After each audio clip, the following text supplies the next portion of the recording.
Oi, Cotoclã, tudo bem com vocês? Que saudade que eu estava de falar esse oi, Cotoclã. Estamos de volta para a segunda temporada do Cotocast.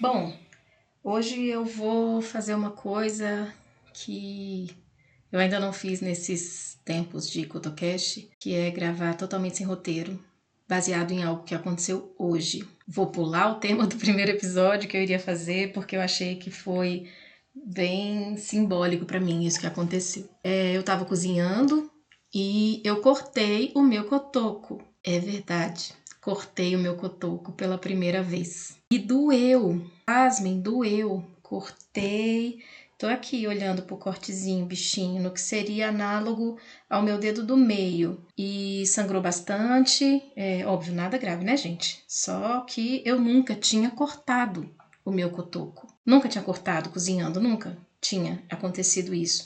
Já tinha dado umas lascadinhas e tal, mas cortar igual eu cortei, de sair sangue, de ter que estancar, fazer um curativo para depois continuar fazendo as coisas, nunca tinha acontecido. E aí, enquanto eu tava lá esperando estancar, né, o sangue e tal, ó, o drama, nada, foi de boa. Tava aqui esperando, eu fiquei pensando numa coisa que eu consegui relacionar com isso, em relação à minha vivência. Eu sempre digo que o cotoco não dói. Sempre quando me perguntam, né? Ah, dói, geralmente criança. Adultos também perguntam, mas as crianças que têm mais curiosidade, posso pegar? Posso apertar? Dói? E aí eu sempre falo, não, não dói, não sinto dor nenhuma. Ainda brinco, né, que eu bato com força, assim, né, ele contra a minha mão para mostrar para as crianças que eu não sinto dor e que, enfim, que tem menos terminações nervosas. Isso é uma suposição da minha cabeça, tá? Eu nunca fiz nenhum exame para saber se eu tenho mais ou menos, enfim, nem sei se existe isso, mas eu suponho que tenha, né? Porque eu estudei anatomia na universidade e tenha as questões da sensibilidade ali na ponta dos dedos, e obviamente, como eu não tenho dedos, eu não teria sensibilidade tal qual tem com a mão direita, enfim. Tinha todo esse discurso prontinho de que o cotoco não dói. E aí, de repente, eu corto e dói para um. E aí isso me fez pensar em o que eu silenciei de dores ao longo da minha vida, sabe? O que eu silenciei? O que eu achava que não doía e que de repente eu descobri que dói? Isso aconteceu muito nos últimos anos. Muito nos últimos anos. E esse episódio com esse corte hoje me fez refletir sobre isso. E também fazendo um resgate aqui de um post que eu li da Mônica Pitang, da Luísa Pitang, a mamãe atípica da Luísa. E ela fez um post essa semana, elas fizeram, né, um post bem interessante falando sobre as exclusões que as pessoas com deficiência passam na adolescência, quando a seletividade dos grupos de amigos começa a acontecer de forma mais explícita e não tão na inocência e na ingenuidade da infância, né? E aí as pessoas com deficiência geralmente param de ser convidadas para as coisas porque a mãe não acompanha mais e aí a pessoa já se recusa a convidar e privar essas pessoas do convívio. E aí eu estava pensando nisso, né? Na minha adolescência, por exemplo, o que eu silenciei? O que eu fingi que não doía? Eu achava que fazer o que eu fazia pelos outros não me colocaria nesse lugar de segregação. Achava assim, né? Não era consciente. Hoje eu vejo que eu fazia um pouco disso para ser aceita. Quem não? Todos nós fazemos. Mas a motivação daquilo era algo que eu colocava num espaço inexistente. Não doía, não doía, não doía. Eu vi quantas vezes eu repeti para mim mesma que o meu cotoco não doía. E ele dói.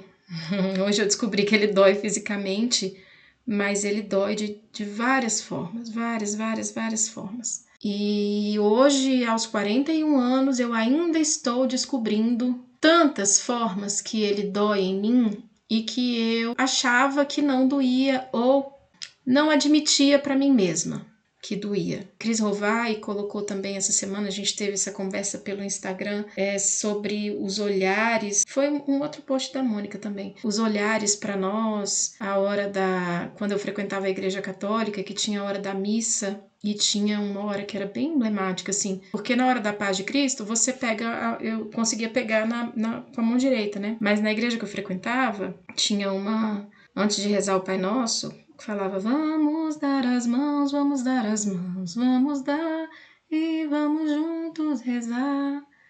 E aí as pessoas se davam as mãos. E quando não tinha algum conhecido meu do meu lado, era medo, terror e pânico, porque eu não sabia qual ia ser a reação da pessoa quando visse que não tinha mão nenhuma para dar, né?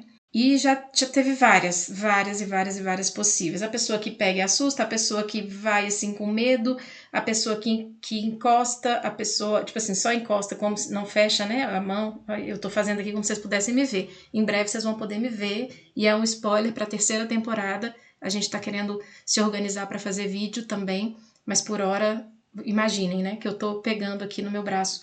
Pegar no braço, enfim. E o pior, que é quando a pessoa simplesmente vê, às vezes ela toca em mim, depois ela solta e ela simplesmente não pega. E não pega de forma nenhuma. Isso dói. O não pegar dói, né? Estar nesses lugares em que você olha em volta, não tem ninguém como você, isso dói.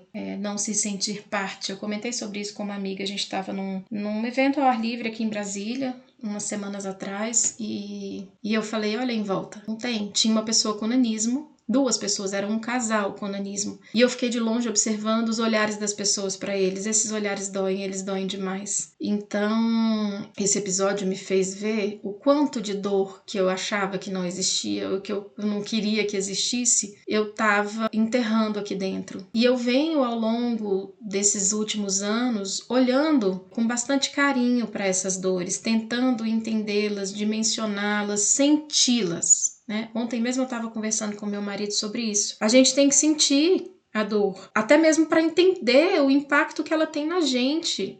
Ignorar ou minimizar, atenuar, não é colocar ela também num lugar que ela não pertence. É sentir e dar a ela a dimensão real que ela tem. A gente tá falando de outra coisa, tá falando da saudade, né? Que eu acabei de voltar de férias e eu tava ontem muito triste, chorosa e tal, pensando nas coisas que eu não vou viver, né? Ao longo dessas ausências, porque eu moro distante da minha mãe, da minha irmã, da minha sobrinha. Quem me conhece mais de perto sabe disso, o quanto que a gente é ligada. E aí ele me disse, mas amor, veja bem, foi tão bom, tivemos esses dias lá e tal. Eu falei assim, sim, mas isso não pode tirar de mim o direito de sofrer porque eu não tô lá agora, né? E com as dores da deficiência, a partir do momento que eu abri essa porta, né, que tava ali trancada, embatumada de coisa dentro, e entrei dentro, né, desse espaço cheio de coisas e tô organizando eles, entendendo, e às vezes cai uma coisa em cima que eu não tava esperando e eu sinto essa dor, eu consigo dimensionar essa dor, eu consigo entender essa dor, processar essa dor, lidar com essa dor, me enfurecer com essa dor, rir dessa dor. Tudo isso aconteceu já desde que eu venho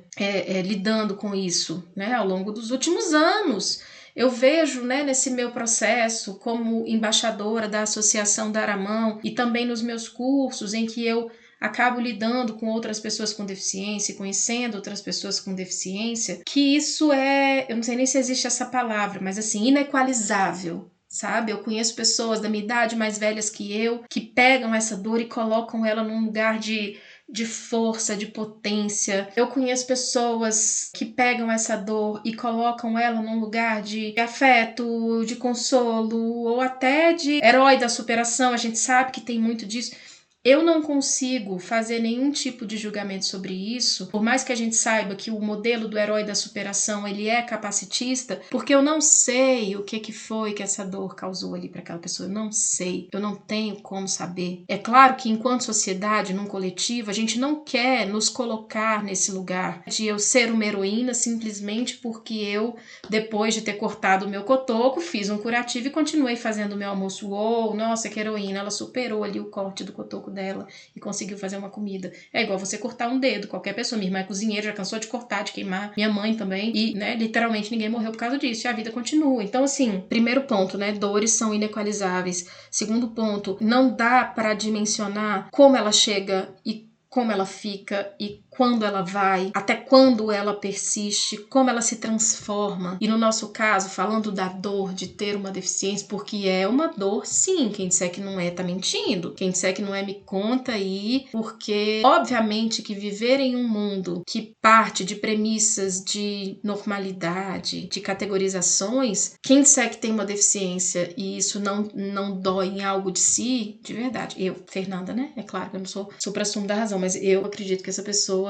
ainda não sentiu, mas ela vai sentir. Ou então vive numa bolha, ou vive num mundo que eu não consigo nem dimensionar se existe. Mas enfim, voltando, porque hoje eu não fiz roteiro e tô falando, desembestada. Eu pensei nessas dores que eu guardei por tanto tempo, que eu escondi de mim mesma, que eu escondi dos outros. Não sei nem qual que é pior, se as que eu escondi de mim mesma ou as que eu escondi dos outros. Mas o fato é que eu quero cada vez mais me permitir senti-las. Eu ri quando doeu. É tipo, gente, doeu.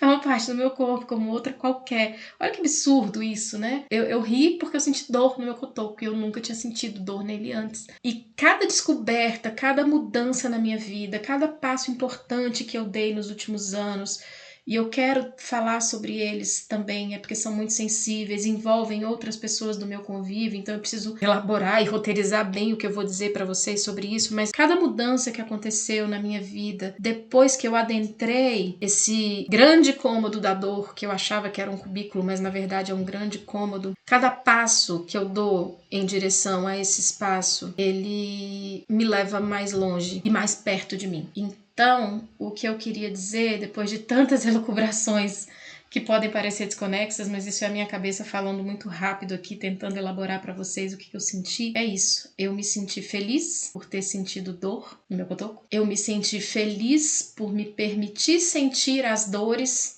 que a minha deficiência me traz, aprender com elas, entender quais eu ainda vou sentir e me preparar para lidar com elas na medida do possível. Como na viagem agora, eu estava entrando no banheiro na parada e tinha uma série de crianças. Eu simplesmente coloquei a mão no bolso. Não estava na vibe de ser encarada ali naquele momento. Em outro ponto, uma criança estava no restaurante e ela olhou. Eu falei, você nunca viu?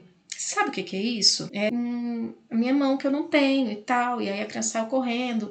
E aí você vê que falta muito dessa inclusão na educação e etc. Mas é isso que me faz, me permitir sentir isso, explorar isso e ver até onde eu consigo ir, é que me fez entender também até onde eu tenho que ir nesse meu combate, nessa minha postura de buscar fortalecer o anticapacitismo, fortalecer a luta das pessoas com deficiência, que não é sobre mim, é sobre todos nós. Inclusive você que não tem deficiência, mas que precisa ser anticapacitista. Você que tem um filho, que precisa educar esse filho de forma anticapacitista. Você que é educador, que precisa estar usando esse seu lugar tão importante para falar sobre inclusão e a diversidade de tantas quantas forem as formas que ela existir. Isso só aconteceu quando eu parei de mentir para mim mesma. Não sei se mentir é forte, né? Eu não gosto de mentir. Mas enfim, de certa forma era uma mentira, que seja ocultar de mim mesma, omitir de mim mesma, que eu sentia dor sim, que o meu cotoco dói. E ele dói de formas profundas, complexas, inimagináveis, e que talvez eu ainda não tenha conseguido acessar todas as formas que ele dói, mas a